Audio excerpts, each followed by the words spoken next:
Bonjour, si vous ne me connaissez pas, je suis Suzanne Ecker, fondatrice de Tria Évolution, et notre mot maître est être ensemble. Apprendre à communiquer mieux, puisque vous n'êtes pas content ou contente de vous, ou alors vous observez des réactions qui ne correspondent pas à vos souhaits ou attentes chez des personnes à qui vous vous adressez, ou apprendre à communiquer autrement. Vous sentez que la manière de vous positionner n'est plus adéquate. Vous ne vous sentez plus en cohérence ni avec vous, ni dans la relation avec l'autre. Quel que soit votre déclencheur, apprendre à communiquer mieux ou autrement, non, ce n'est pas difficile. Qu'est-ce qui est difficile alors? Enregistrer des vidéos sur la communication, comprendre l'informatique, Facebook, YouTube, ça c'est difficile pour moi. Survivre à une attaque des dinosaures, c'est difficile pour un ami. Attendre 2 bébés que l'on ne connaît pas, c'est difficile pour ma coéquipière, enceinte de, vous l'aurez compris, jumeaux. Poursuivre 2 objectifs en même temps, mon fils, étudiant de droit et de la vie. Faire avec des gens qui ne pensent pas comme moi, mon ami graphiste. Faire face à des ennuis administratifs quand on est plutôt quelqu'un qui vit connecté à son ressenti, difficile pour une amie naturopathe. Difficile désigne une action qui nous demande d'épuiser nos ressources, d'aller jusqu'au bout, voir, et c'est là que la crainte pointe, voir au-delà. Difficile nous demande de mobiliser des ressources que l'on craint ne pas avoir. Notre difficile ici, celui d'apprendre à communiquer autrement, me fait penser aux sages-femmes que j'ai rencontrées, soit dans ma formation de naturopathie, soit pendant ma grossesse.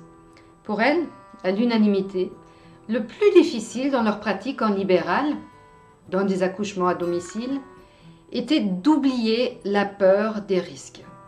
Peur des risques qui leur avaient été inculqués lors des études de médecine. Oublier la peur des risques pour retrouver la confiance en la vie. Ce que vous aimeriez apprendre afin de vous sentir libre, en confiance, reconnu, se rapproche de cela. De retrouver qui vous êtes et de communiquer juste à partir de vous-même, à cet instant-là. Autrement dit, dire les choses avec le cœur n'est pas difficile. Être vraiment ensemble avec une autre personne n'est pas difficile, mais c'est très inhabituel. Comment je peux affirmer que ce n'est pas difficile? Parmi les personnes qui ont participé à mes formations sur la communication, il y a toujours eu beaucoup de parents, de grands-parents, et aussi d'enseignants. Ils ont par la suite, dans des groupes de suivi, tous témoigné du changement de la communication de leurs enfants. Enfants qui ont été juste témoins du changement dans la manière de se parler de leurs parents. Ces parents qui s'adressaient également à eux, aux enfants, de manière différente, qui se mettaient à leur écoute, qui pouvait être plutôt un élément médiateur qu'arbitre, lors de disputes dans la fratrie ou dans la classe. Plus les enfants étaient jeunes, même très jeunes, ces petits-enfants commençaient instantanément à fonctionner de la même manière. Instantanément et avec beaucoup de facilité. Les parents me rapportaient, étonnés, des situations dans lesquelles ils avaient observé leurs enfants régler leurs différends, sur qui avait le droit de jouer avec un jouet le premier par exemple, en utilisant le processus de gestion de conflits qu'ils avaient, eux, appris dans la formation.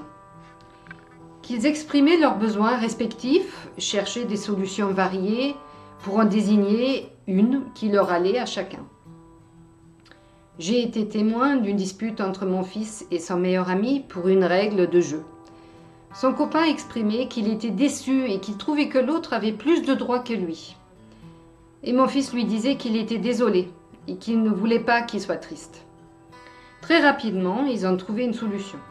Ils jouaient à nouveau tranquillement et étaient très contents d'être ensemble, en toute confiance, sans crainte ni émotion. Un instant de vie partagé, fluide, non obscurci par la peur des risques que comporte un conflit, selon notre éducation. Un des éléments les plus importants est, et j'en parlerai plus en détail dans une autre vidéo, d'avoir du vocabulaire émotionnel.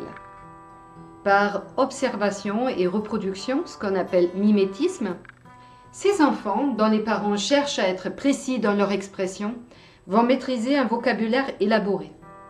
grâce à la cohérence de leurs parents entre les mots choisis et leur expression corporelle, les enfants acquièrent une expression émotionnelle prête à l'emploi, prête à être utilisée tout de suite.